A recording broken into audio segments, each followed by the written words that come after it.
Welcome back, climbers. I'm your co-host, Kaylee Floyd, and this is another episode of Climbing Mount CMMC.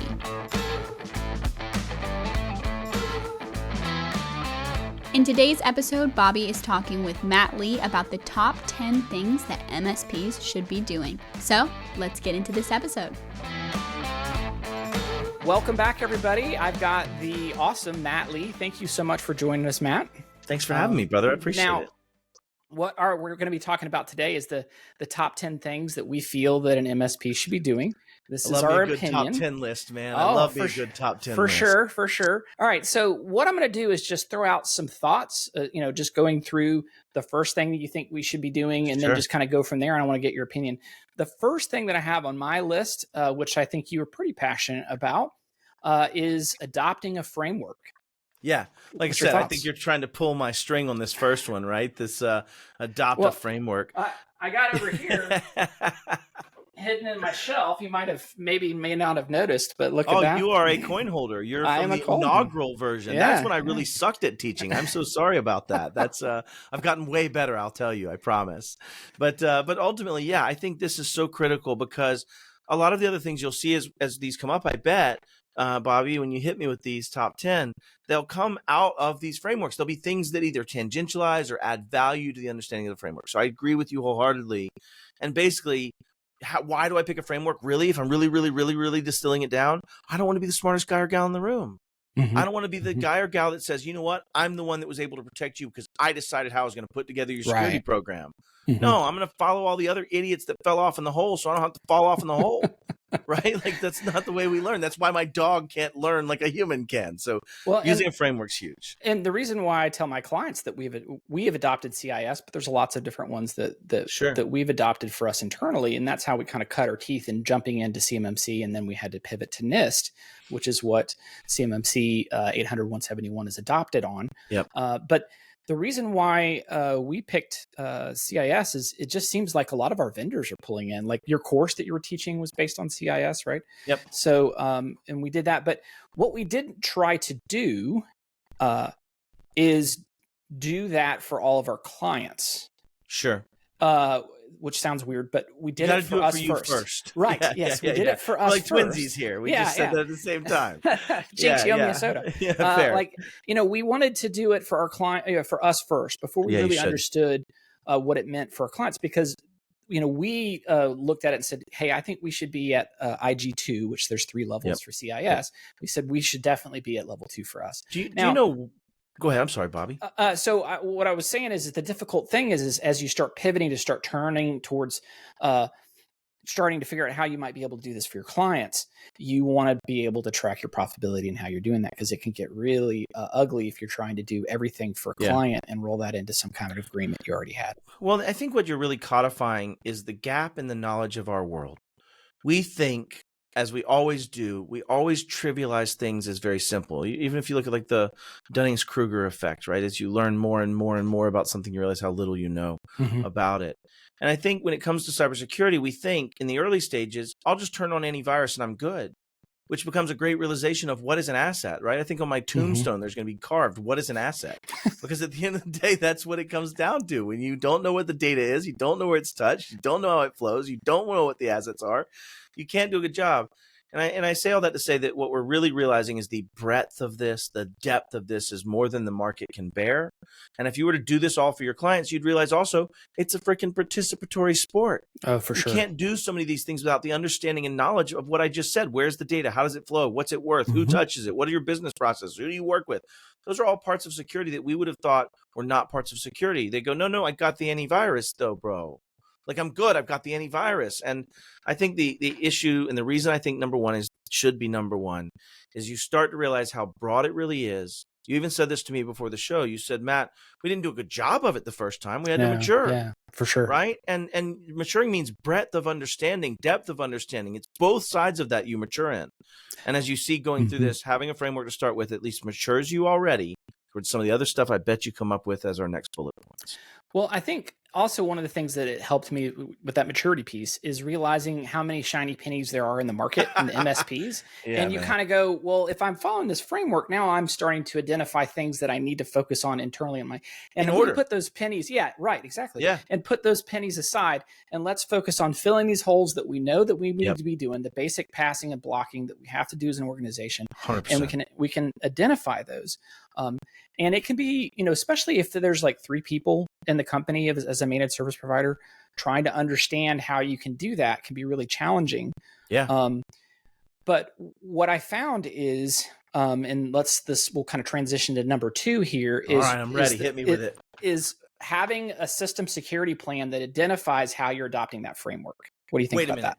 I'm shocked, I say. You're telling me you need to have an overarching guide to how you're implementing these frameworks that's encompassing of all the things you do in your business and gives the guide rails and guardrails of how you're going to make those decisions. Crazy. You're blowing my mind right now, Bobby. It's crazy Garrett. talk. You're blowing my mind right now. Well, this if is you, if you think about it, and this is like, I was in a room full of just very senior MSP owners, and I was like, how many of you guys actually have a system security plan that written or WISP or whatever you want to call it, however you want to call it, written security plan of any sorts. Like, some people refer to it as a system security plan, just a security plan, but basically a document that says, here's how we follow the framework we have adopted. And it has boom, boom, boom, boom listed out. And you actually took the time to write it out and maybe identified some specific tools or processes that you wanted to do that. Like less than 50% raised their hands. Oh, it's less than that. The ones that raised their hands were lying to you. I think, if you're honest, if you think about it, what is an SSP? What is a system security plan? In my mind, it's the entry point of seeing how a company has intended to protect its information systems given the compliance frameworks or system security methodologies they're following. But it's also the index bridge for that. It is the guide for me to encompass that. It's also the guardrails. I like to teach this with Sheldon Phillips in my class that says a policy should be the guardrails and the plan of where the road goes. Processes and procedures are where the signs are, how I turn, what I follow, how the lines are painted, how I'm going to create the road, I'm going to maintain the road. That's all in the policies and procedures. The SSP governs the policies and connects the policies to the processes and procedures. It is the index card. It is the bridge. It is the proof. And when you start getting into needing to measure it and needing to prove it, which you will, MSPs down the road, whether they're doing it for CMMC, whether they're doing it for 800-171, or whether they're simply doing it to prove they met the reasonableness of cybersecurity delivery in their contract, they're going to have to be able to bridge somebody as an assessor or an auditor or someone looking and combing through the data from, here's where we set the governance, here's where we set the policies, here's where we set the procedures, and here's how we measure these procedures, processes are being followed. That is the reality of what an SSP is for me. And without that good book and index, you're really not doing those things. You're lying about it. How many MSPs out there have said to one of their technicians, or you even, Bobby, if it's not in the ticket notes, it didn't happen. If you didn't do a time entry, it didn't happen. Why? Because you can't prove it happened. You don't have documentation of it. You don't have traceability and trackability of it. So big soapbox here on this SSP, but I do think this should be the number 2 behind number 1 in the sense that if you don't codify it, it didn't exist. You can't defend yourself. You can't show your growth. And if you can watch a company grow through their SSP, through the lens of the delta in the SSP, I can watch the maturity of that. I can show the reasonableness of that. It's a very defensible argument that I was growing. We all suck at this. We all have to grow. This is my proof I'm growing. Triggering me, man. You're pulling my string. Well, it's funny you mentioned that because like I went through and read like my first, what we did is when we adopted CIS, I think you know where I'm going with this. Following you. We took a spreadsheet and we said, here's how we did it. And we went through and we did it. And I went back and looked at that and I was like, I'm such a child. I was so stupid then. Yeah, I was. And if I ever lose that, take me out back and shoot me. I want to always look back at my work product and go, I sucked before, right? It's just that evolution of just continuing to just, grow and evolve as a company. So I think the important thing is don't not start because you don't feel like you'll have the maturity when you do it. Start knowing that you're going to be immature in that process, and don't let perfect be the enemy of good. Correct. Right? Like that's often the challenge is perfect being the enemy of good. So just get in there and start swinging and learning, and then what you'll start doing is you'll have those aha moments. Yeah, 100%. And I'm blessed. I've gotten to watch that journey of yours, right? Like I've been involved with you through those years. Yeah. And what's funny is I just noticed the other day, I'm like, damn, I'm talking to a sure enough professional right now. And it Well, is thank you, nice sir. to have Kind be words. able to watch that growth. And I guess what it really says is we're all getting old here, brother. Yeah, that's true. I'm a grandpa now. Yeah, I know. It's crazy. And you weren't last time we met like this. No, definitely not. I think that let's transition to number 3 that we have, which Okay. is basically defining your policies. And you touched on that. You said, you need to have that framework adopted, right? And then you have the security plan that has, how you sort of the index card, the table of contents, the justification, the basic story. But then you need to have a policy that says, okay, if you don't do something or we're doing it this way, you have the slap on the wrist or the justification on why you're sort of doing that. Can you talk about like how you see that connecting? So what's interesting, and this is actually a kind of a cool juxtaposition. In the SSP, you will have policies. Those may be things that you need to set for your own governance as a company. Mm-hmm. But additionally, you will have policies and procedures that humans will need to be following that will be directly tied to them. And those might be tangents of that overstructuring SSP and policy. But this is really down to that human you're talking about here, right? Saying we need to have ways to make sure that our company is following this. And I think that's the other part of this is if you are not setting up things that say, hey, Bobby, no, you cannot do this with this data. You can't just put it in Dropbox, and proof that you're enforcing. I think that's the other side of this. You can't just set these policies that are not meant to be followed, and then they aren't proven that they were followed. In fact, they're often disproven that they were followed. That gets you executed so quickly trying to follow a framework, especially when you start getting into assessed and audited frameworks. And you're going to see more and more of that over time as you're going to see the need to validate this company's doing what they say they're going to do for contract reasons, for litigious reasons, for all of these things that come into play, and regulatory reasons, all of it.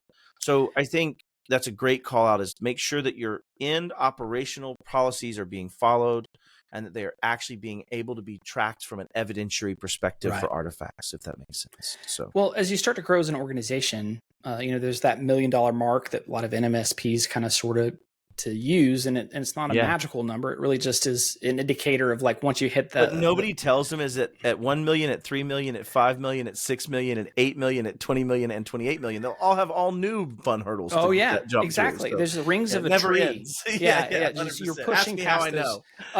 It's so difficult. But what starts to happen is as you start to grow and mature as an organization, those policies will have to change. But think about this. Let's ask this question to everybody that might be listening or watching: is if I asked you to validate your posture and I wanted you to present me evidence, something today, right now, could you do it?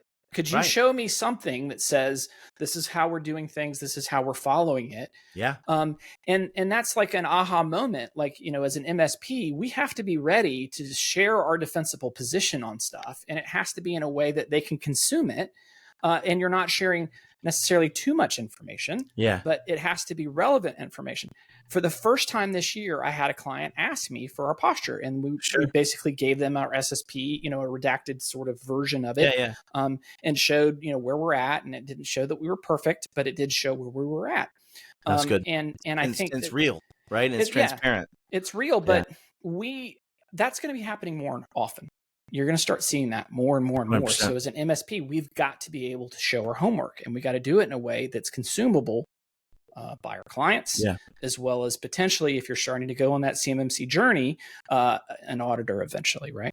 Well, and this also is now, I think you brought up another aspect, the auditor of my dollar vote, right? You're really now getting into this understanding of this growth of maturity of a consumer is going to dictate the dollar vote.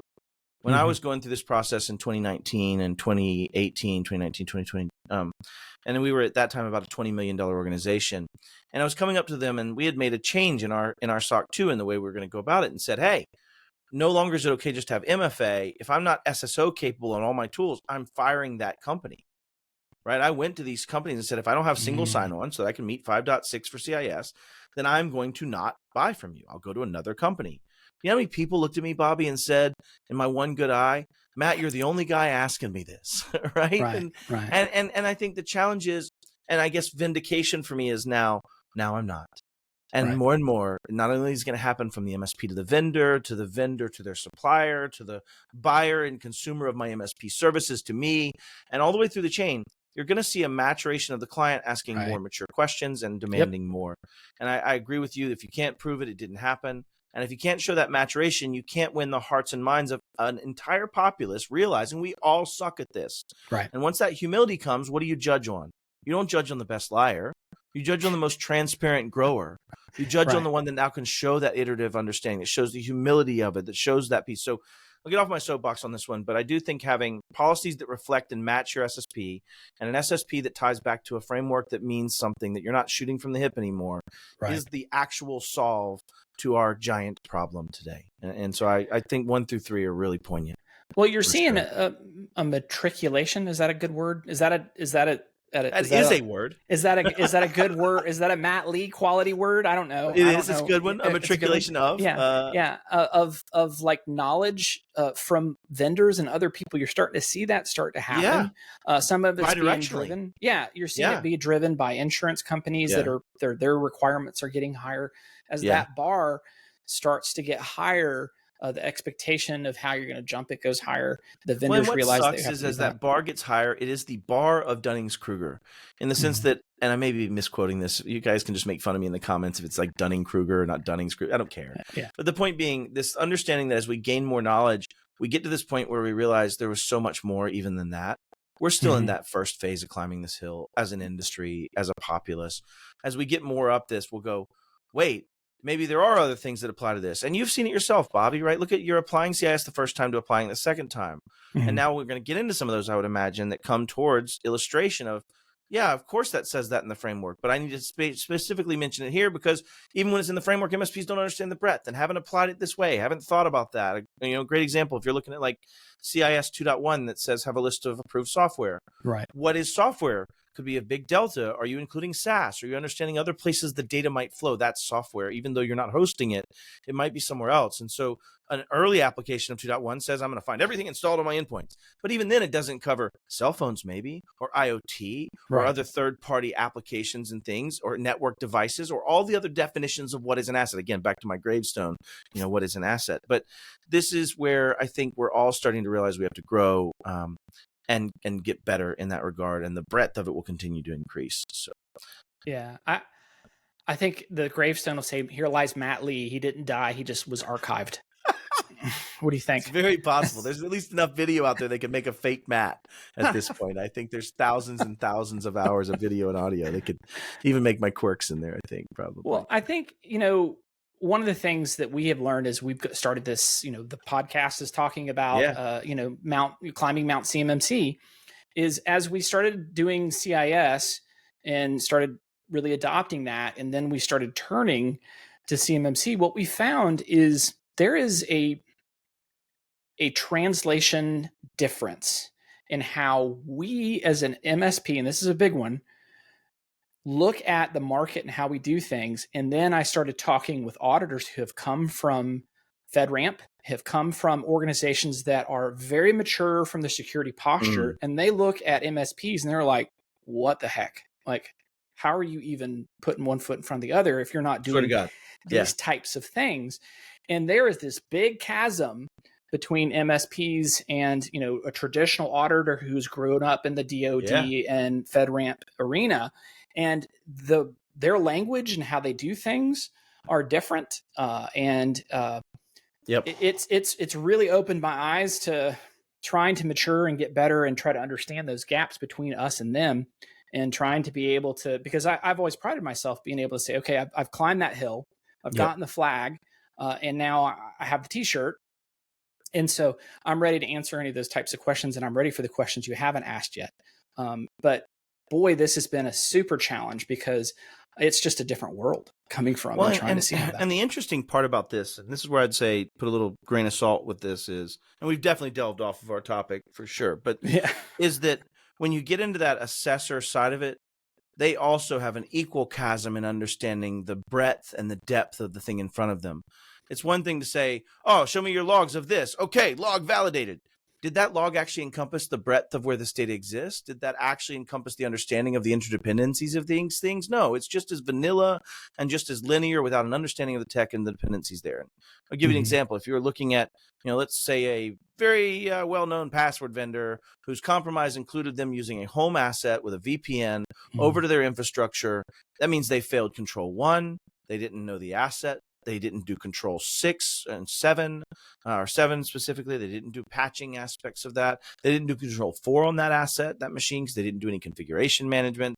They didn't do well at Control 13 because they didn't have their network segmented. That disallowed somebody from this untrusted space to have this breadth of access across the network. They didn't have Control 10 in place for the anti-malware aspect of it. They didn't have control, right? Like it's just everywhere. And so when you're doing, I want to, God, I'm going to insult some people here, but I still feel even doing the assessment is a bit of security theater. When you really look at this, trying to do it, it's just like TSA. TSA makes me go take off my shoes, get on and put on a belt, or take my belt off, and all those things that are really just meant to make me feel good that there's not a bomb on the plane. They really don't have the driven efficacy to stop it completely, but it's security theater. And I still feel like a lot of the assessors are still in that same boat of coming in from their perfect world where everybody knows how to play the game well, knowing that none of us are actually doing the efficacy breadth that needs to exist or depth at the enterprise level or at our level, Bobby. And I think all you're really saying is the assessors are used to people that play the game better and know these things. It doesn't mean they're any more effective, because those same people had SOC 2s, those same people followed stringent security programs, and yet they still had the same exact failures that indicate that none of this was actually addressed the proper way. Well, the type of the clientele are different, right? Because we're dealing with the SMB market, smaller organizations that don't necessarily have all the dollar value to throw at a SOC 2 with that type of cost, or a FedRAMP engagement, or those types of things. So now with CMMC, it's going to be forcing a lot of these SMB companies into the market, and they're going to have to mature just like everybody else. I think it's going to be interesting. Let's back to 4. I apologize. We got off on a tangent. I knew we would. We did pretty Maybe that's good in the Bobby Underground files, right? Maybe this doesn't make the live show. This is for the Bobby Underground. I think we got to 4, so that was pretty good before we did that. We're doing it. We're doing it. Number 4 that I have in here is having a reoccurring review process. A process to review your posture and where you're at. Sure. What's your thoughts about that, and what's the cadence that you think that you should be doing that in? Oh, okay. So first off, the framework will set cadences on a lot of things. Like, for example, review your IAM on this cadence, review your logs for this on this cadence, right? Comma space, or when significant business changes occur. That comes up quite a bit in that conversation in CIS specifically. But having a recurring review process is something that if you take it out of just even those one-to-one frameworks, it's beneficial. Like, is this working? Am I actually making the same decisions? Do I have the same risk? Am I still doing CUI the same way? Did my change management process fail? Did I have, like, you're looking for those evidences, and it's almost like self or internal auditing to some extent. For sure. If you're going through and looking to see if it's out of whack, it's so that when you hand that document over to your client that wants to see about your transparency, you don't have to tell them, no, I suck at this. I'm selling it, bro. I'm selling it, but I suck at this. Like, I just want you to know I'm not doing it. Yeah. Like, you want to have that review cadence yourself so you can actually make it be better faster. And you can show those. And if you're doing it right, you can say, here's where this broke down. Here's where my RBAC process of how I assign people rights was usurped because Bobby's project tech number 7 wanted access to this for this one thing. And we didn't have a process to have it termed afterwards. Right. You get into things where you're really looking for the failures in the way you've designed it. And if you're doing it right, you're looking at it with an engineer's eye. You're not married to it being perfect. You're married to finding perfection. Right. And I think that difference is you're not saying, I want data that'll say I'm good. You actually want to find the data that says I've failed. Something's not working. I need to be better. So anyways, I do think having a recurring review process is big. I don't know what the cadence is, as an overarching, but I would say you definitely do it once a fiscal year for everything for sure. Okay. And you get into more specific depending on the severity and how much impact it has. And it's usually called out in the frameworks. Gotcha. It's usually listed as, hey, review accounts and deletion of accounts on a monthly basis, blah, blah, blah, or whatever it may be. And it's defined in those safeguards. So that's my thoughts on it for sure. Well, I like the fact that you said that you don't have to do everything all at once per se. You can do certain things that have more risk involved Yep. And having a risk review is probably a good thing as well, right? Yep. But to those things that are going to be the potential punches in the eye, you want to do those periodically more often than the ones that that you want to just make sure that your policy is still relevant. Yeah. Well, and what are we chasing here? We're chasing reasonableness. Mm-hmm. If you look at, the CISSP and ISC squared's documentation, it talks about reasonableness a lot. And it talks about defensibility coming from reasonableness. Well, what is that? Let's break this down. Let's just break what that is. For anybody listening that hasn't heard my rhetoric before on this, reasonableness is if I say, hey, Bobby, did Matt's actions, were they reasonable to a group of peers, right? And so you're trying to prove reasonableness. Well, when you get down to reasonableness, it would be things like, hey, was it really reasonable for you never to verify that you're actually deleting users when they need to be deleted after their termination and actually do that validation once a year? Like, it's about building reasonableness. And so when you start talking about doing these things and getting reviews and documenting those reviews, the results of those reviews, the things that we need to change, you're showing me that you have a reasonable handle on this, that you are being reasonable and doing your due care and doing your due diligence and saying, I'm actually looking for it. I want to find the flaw. I'm not looking to just check the box and say everything's fine. I'm looking for those failures so I can identify them and address them. Is it reasonable to be perfect? I mean, is it ever reasonable to be perfect? It's not. It's unexpected. But however, is it reasonable to meet some bell curve level of your due care and the things that were in your charge and the understanding of it? Yeah, that's extremely reasonable. And so I think we've put forth such an unreasonable view of what is cybersecurity. Stops all threats, doesn't allow anything to, no, maybe we need to find when humans fail. And maybe we need to find when processes don't go as expected, right? Those are the things that we should be looking for. So yeah, I think not only recurring review process, but one with a critical eye. Well, I think you dovetail us perfectly into number 5, and that is tabletop exercises for when you do those fail. Are stupid. Nobody should do tabletop exercises. Well, you just said that we're not perfect, so you need to plan on the imperfections, right? I'm just messing with you too, but I mean, like, you have to realize that you're human. There's a reason why, even though I'm the CEO of a company and I've had plenty plus years of experience, I don't have local admin rights. Amen, brother. I can't. Because of the fact that I'm just a human being. And so I think with the tabletop exercise. And because Control 5.3 says you shouldn't. So, that's right. If you want to lay it out. But like, tell me like the wisdom of the tabletop exercises and maybe some pro tips in how you can do those things. Okay. I know you're probably not a guy that might have done some role playing in your life. But let's just say you were. Yeah. What's the purpose of putting on a different persona and a different way of thinking and putting yourself through that goal? It's to have that viewpoint. It's to have that understanding. So tabletop exercises are critical because for me, they do one of a few things. And Matt Topper talked about this at IT Nation Connect last year, and he and I have talked about this in other places. But I think there's a set types of tabletop exercises. Some are meant to be hearts and minds. Some are meant to get people bought into the why. Some are meant to be explorative of the operations and making sure that things are set the way you would expect them to. Some are meant to test certain things you can only test in that environment and make sure they're going to function. So I think there's a lot of different types of tabletops. But when you sum it all down, when you have a tabletop exercise for an incident response, you are simulating something that you hope never happens so you can be better at it. And I'll bring this back to the police chief of Boston during the Boston Marathon bombing. He's since come into cybersecurity. It's hard to believe. But he actually was talking a stage presentation in 2018, and he said, we're going to need to have tabletop exercises. And his argument for it was this. He said, when we finish the Boston Marathon bombing, or when we finish the Boston Marathon every year, we start on day 366 working through the security plan and operations plan for the next year, 364 days later, right? And why? He says, if we had never done that as a police organization, we would not have stopped and caught the bombing suspects. And he said, here's why. He said, we actually already, as soon as this happened, had a plan. We already had done a fog walk. We knew what was on the street. We knew where it came from. We knew what our escape routes were. But more importantly, we had already signed agreements with the federal authorities. We already had the National Guard able to set up and do perimeters. Why? We didn't have to do paperwork. It was already done. We'd already pre-signed paperwork saying, if this were to occur, these are the things we are going to do. We will put in a perimeter around this area, and the National Guard will help establish, and the state police will come in and do this piece, and we'll bring in investigative bodies from the all of that has been planned and ready and known how it's going to function.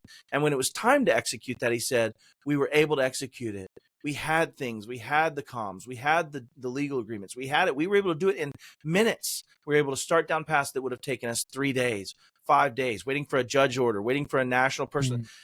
And the reason he brought this up is his argument was, when you tabletop and when you plan and when you look at things and simulate them and think about them, you find holes in them that you don't want to find when you're actually trying to save a human life, or when you're actually trying to deal with whatever this outcome may be.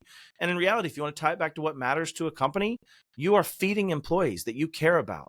You are the sole source of that company for their success in life. It's the reason Kaylee has the grandbaby she has, is supported by these businesses, right? From that. So that's what matters. Why do we do this? Because we're trying to grow and protect those lives. Ask me how I know. When we failed and we had our ransomware, I can't tell you how many people said, I hate you. I wish I'd never met you. They're crying as they're firing employees or sending people home. They don't have revenue. They're not able to feed their families. Their world has been tossed into uncertainty. Their baby has been destroyed. All of these things are part of that. And so tabletop exercises make it real. Right. One of the things that just happened, I made a tabletop game. You may have not or have played it, but I simulate an MSP being compromised of all their clients with a ransomware gang, like what happened to the MSP we acquired. And I simulate through that, the early stages of it. I walk your people through it, and then we play a game with chips. And those poker chips are 10 technical black chips and 2 reds or 4 reds. And you're now going from client to client, trying to just simply decide who gets my technicians today to restore their PCs and who doesn't, right? And I'm going to restore this one. And is it because they're your best friend, or is it because it's the most emergent threat to human life and it's a hospital? Which one do you decide to send your limited resources to go get everybody back on board? Well, that tabletop is already painful enough as it is with fictitious companies. I made up companies like All About Teeth and, AAA Towing or something, right? These things like fictitious companies. But an MSP that I know, Bob Miller, just took and did this with his team. He brought in all of his operational guys and gals. I think there's 40 or so played it in for their annual planning. And they played it, and they put in their client names. And they had to make a choice about someone they actually know. Like, you're literally telling me you're now not going to go service Bill. And Bill's calling you every day. And like and it gives you that buy-in and that why and that simulation of the pain and the why. And so I say all that to say, tabletop exercises do a lot to move the heart and mind. They do a lot to make the operation smoother. They give you failure where it costs nothing. If you're not tabletopping, you're not living. That's Matt's hot take on that. So yeah, 100% on 5. Yeah, you also can't tabletop if you haven't done 4, 3, 2, and 1, because you don't know what the hell you're doing. Right. And you have nothing you've built, and you have no tools and no processes, and you have nothing you're simulating. It's just, well, shit, the table's on fire. That's probably not the best way. Let me throw another curve. There's nothing I can add to that. That was perfect. I get one a day. What about? Well, that's your one then. Okay. What about companies that are just 2 or 3 people? Like, how do you do a tabletop when are you talking to yourself? Great question. Like, how do you do that? No, you are. So I'll tell a story. So my VP of operations, when we were merging, I think we were putting together the 4 or 5 companies at that time, all larger MSPs. VP of operations was also the general manager of Denver. And so he actually had 2 hats. And one was embroidered VPO, and one was embroidered GMOD, or GM of Denver. And he would literally switch hats in the middle of a conversation. Go, Matt, listen, as the director and VP of operations, I agree. We need to get these dang orgs in line. We're going to have to take away local admin rights. We're going to have to do it. Listen, as GM manager, this is a terrible idea. My people are going to revolt. He would literally switch hats and switch his positions of view based on that. I say all that to say, when you're a smaller organization, you're still going to name the same roles. I'm still going to have a technical director for this. I'm still going to have a comms manager for this. I'm still going to have a person that's doing the remediation and containment. I'm still going to have those roles. I might just be all those roles, right? And I think when you think through that, you would switch personas in role, and you would make decisions under those personas in those roles of, I am now the incident responding containment technical person that's in charge of this. How do I need to respond in this? Okay, cool. I'm going to put that hat on. Now I'm doing this. In reality, you're going to be wearing both hats, and sometimes simultaneously answering these questions, and that's okay. And actually understanding that gap is probably one of the reasons, even as a 3 or 4 person company, there's a lot of value in a tabletop exercise to understand it. And hell, if you're a person of 1, maybe you now start realizing where those gaps will be in your service delivery, and you start figuring out things to bring in. One of the things we learned from our endeavor was first party payments for me paying overtime for our employees and travel expenses and lost other things weren't covered. And even though I brought people in to solve this, they didn't pay it and honor it. Well, maybe if I was a team of one, I might already have an operations agreement with a third-party MSP to say, hey, if I experience this, can I have 2 of your people for 33% of their time? And so you could actually start through that tabletop identifying the gaps of how screwed you'd be as one person in that regard. And so I don't think there's a less value in it. If anything, there's probably more poignant one-to-one value in it of realizing those phases. Now, is your experience going to be good? Are you going to have enough knowledge to actually run through one? Those are different questions. There's CISSA has their own versions of guided scenarios. There's lots of people building that kind of collateral in that space for you to run an effective tabletop. But yeah, big fan of tabletop exercises. And also just for those people that might not be an MSP, that their clients are listening, you should go through tabletops yourself. It may be, pretty quickly you're going to be involving the provider that you've got, but you need to train your people of what an incident sort of looks like and how you should then communicate efficiently, because there's been so many times I've heard where situations where incidents took a lot longer to respond because those people didn't know what an incident really looked like. So the appropriate parties that could solve it were never looped in until much later, Yeah, perfect. I think you're calling to a point of it's not just a vacuum. Security doesn't happen as, oh, don't worry, my MSP's got an incident response team. They're going to handle it. No, you're going to be making these decisions. You're going to be the one having to field your customers and say, hey, sorry, I'm not going to actually meet that thing for Sally's band recital today. I'm not going to be able to deliver these flowers I said I was going to do. Whatever it might be, you're going to have to be part of it. So why the hell not be part of it to understand it? And I think to any MSP that's listening that doesn't run tabletop exercise, whether they bill for them or whether they take them as part of their annual, management with their client or how they decide to do it. If you're not doing those, how the hell are you ever going to get buy-in until you, during the middle of a tabletop, say, no, that's down. What do you mean it's down? Well, we don't have high availability. We're actually using our own systems. And until the insurance company comes back and tells me that I can move on to eradication, I'm really just at containment and I don't have another way for us to function. So basically we can't let this data set come up. So you're going to be down for the next 2 days. If you say that in the middle of a freaking exercise and they go, that's unacceptable, we can now come up with a solution together. We can now have a discussion.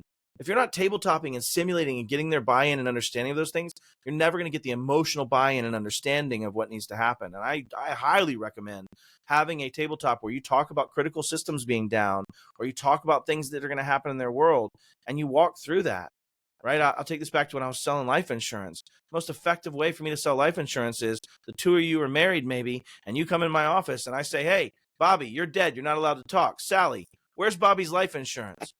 Oh, Sally, it's no, shut up. You're dead, Bobby. Sally, tell me where his life insurance is. How do you move forward? What are the next steps? How are we going to go? Let's get in the tactical aspect of it. Why? Because it makes them realize a little bit, just for a little second, Bobby's dead. And I have to put myself in that moment and I have to think about what I would do. And if you're thinking about tabletop, it's the same damn thing. Right. And why do we avoid them? Because we're scared of it, because it's uncomfortable, because we don't like thinking about Bobby dead. That crushes my heart, right? So we have to do these things and they suck. So anyways, I think if you're an MSP and you're not using this as a way to get buy-in, you're stupid. Yeah. And I think, I'm sorry, that's too harsh. I mean to say you have a lot of opportunity for success in front of you would be the way I would say it. But I would also say that if you're a client and you're unwilling to participate with your security provider, you will find yourself more and more in a position where I can't secure you. If I was a protection detail hired to protect Bobby from someone trying to kill Bobby, and Bobby does stupid things, I can be just as good as I'm going to be, and I'm going to lose, right? Bobby's going to be gone. And so you have to get into this understanding this is a team sport, and tabletops bring the team together and get you down that path to have that conversation.